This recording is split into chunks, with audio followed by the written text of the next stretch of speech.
നമസ്കാരം പ്രിയമുള്ളവരെ, ആസാദിയുടെ global news ഡെസ്കിലേക്ക് എല്ലാ മാന്യപ്രേക്ഷകരെയും സ്വാഗതം ചെയ്യുകയാണ്. പോപ്പ് ലിയോ 14 ഒരു പ്രഖ്യാപനമാണ് ഇന്ന് നമ്മൾ വാർത്തയായി ആസാദിയുടെ പ്രേക്ഷകരിലേക്ക് എത്തിക്കുന്നത്. 2033 ഒരു പ്രത്യേകതയുണ്ട്. കർത്താവായ യേശുക്രിസ്തുവിൻ്റെ ക്രൂശീകരണത്തിൻ്റെ 2000 വർഷം തികയുന്ന ഒരു ജൂബിലി വർഷമാണ് ഈ 2033. യേശുവിൻ്റെ ക്രൂശീകരണ വർഷത്തെക്കുറിച്ച്, അതിൻ്റെ തീയതിയെക്കുറിച്ചൊക്കെ തർക്കങ്ങളുണ്ട്.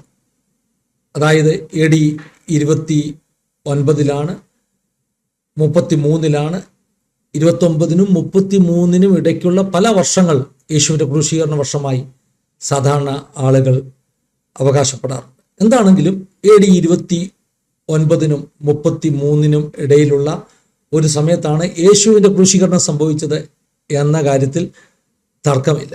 എന്താണെങ്കിലും AD 33 എന്ന ഒരു കണക്കെടുത്തുകൊണ്ട് യേശുവിൻ്റെ ക്രൂശീകരണത്തിന് 2000 വർഷം തികയുന്നു. ഇത് വളരെ ചരിത്ര പ്രാധാന്യമുള്ള ഒരു സംഭവമാണ്, അതിന് യാതൊരു സംശയവുമില്ല.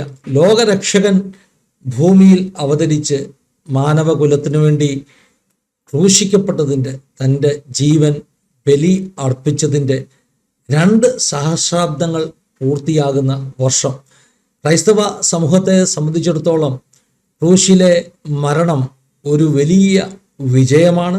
പാപത്തിൻ്റെ മേൽ, പൈശാചിക അന്ധകാര ശക്തികളുടെ മേൽ മരണത്തിലൂടെ ജയമെടുത്ത ഒരു വലിയ വിജയമാണ് ക്രൂശിലെ യേശുക്രിസ്തുവിൻ്റെ മരണം. ക്രൂശ് അതുകൊണ്ട് തന്നെ വിക്ടറിയുടെ, വിജയത്തിൻ്റെ ഒരു അടയാളമാണ്. അങ്ങനെ വരുമ്പോൾ 2000 വർഷം എന്ന് പറയുന്ന വലിയൊരു മൈൽ സ്റ്റോൺ വർഷം ഇതാ പൂർത്തീകരിക്കുവാൻ പോകുന്നു 2033 ആകുമ്പോൾ.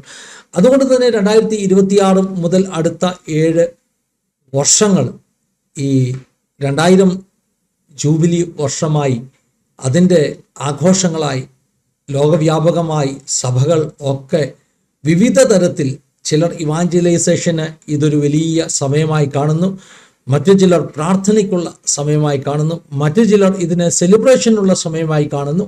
അങ്ങനെ വിവിധ തരത്തിൽ ലോകവ്യാപകമായി ക്രൈസ്തവ സമൂഹം ഈ ഒരു മൈൽ സ്റ്റോൺ വർഷത്തെ സ്വീകരിക്കുവാൻ ഒരുങ്ങിക്കൊണ്ടിരിക്കുകയാണ്. അങ്ങനെ ഇരിക്കുമ്പോഴാണ് പോപ്പ് ലിയോ 14 പ്രഖ്യാപനം വരുന്നു.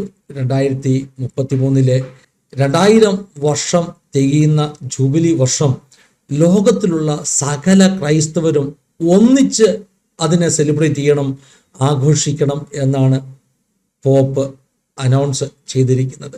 ഓരോ സഭാ സമൂഹങ്ങൾ വ്യത്യസ്തമായി ആഘോഷിക്കുക എന്നതിന് അപ്പുറമായി ഏകരക്ഷകനാകുന്ന, ലോകരക്ഷകനാകുന്ന യേശു ക്രിസ്തുവിൻ്റെ ആ ഒരു ക്രൂശുമരണത്തിൻ്റെ 2000ാമത് വർഷം എല്ലാ ക്രൈസ്തവ സമൂഹങ്ങളും ഒന്നിച്ച് ആഘോഷിക്കണമെന്നും, ആ സമയം ക്രൈസ്തവ സഭകൾ എല്ലാം ചേർന്ന് ജെറുസലേമിൽ ഒന്നിച്ച് കൂടി വരുന്നത് നല്ലതാണെന്നും ഒക്കെയാണ് ഈ ലിയോ 14 പ്രഖ്യാപിച്ചിരിക്കുന്നത്. സെലിബ്രേഷൻസിനെ കുറിച്ച്, എങ്ങനെയാണ് സെലിബ്രേറ്റ് ചെയ്യുന്നതിനെ കുറിച്ച് എന്നൊക്കെ പല സഭാ സമൂഹങ്ങൾക്കും പല അഭിപ്രായങ്ങൾ ഉണ്ടാകാം. എന്നാൽ ആസാദിയുടെ പ്രേക്ഷകരോട് എനിക്ക് പറയാനുള്ളത്, ലോകരക്ഷകൻ ഭൂമിയിൽ എത്തി എന്നുള്ളത്, അവർക്ക് വേണ്ടി മരിച്ചു എന്നുള്ളത് അറിയാതെ ഇന്നും കോടാനുകോടി ജനങ്ങൾ ഈ ഭൂമിയിൽ ജീവിക്കുന്നുണ്ട്. ഈ 2000 വർഷം തികയുന്നതിന് മുമ്പ് അവരുടെ അടുക്കലേക്ക് ഈ സന്ദേശം ഒരിക്കലെങ്കിലും എത്തിക്കുവാൻ ഈ സമയത്ത് നമുക്ക് നല്ല ഒരു അവസരമായി ഉപയോഗിക്കാം എന്നുള്ളതാണ് എൻ്റെ ഹൃദയത്തിൽ വരുന്ന ചിന്ത. അതുകൊണ്ട് ഇത് ഇവാഞ്ചലൈസേഷന്, സുവിശേഷം ഇനിയും കേൾക്കുവാനുള്ളവരുടെ അടുക്കലേക്ക് എത്തിക്കുവാൻ ഈ ഒരു ജൂബിലി സമയങ്ങൾ ഉപയോഗിക്കപ്പെടട്ടെ എന്ന് ഞാൻ ആഗ്രഹിക്കുകയും പ്രാർത്ഥിക്കുകയും ചെയ്യുകയാണ്. അങ്ങനെ ഒരു ആശയം ആസാദിയുടെ പ്രേക്ഷകരുമായിട്ട് പങ്കുവെക്കുകയാണ്. ദൈവം എല്ലാവരെയും സഹായിക്കട്ടെ, അനുഗ്രഹിക്കട്ടെ. God bless you all. Have A wonderful time.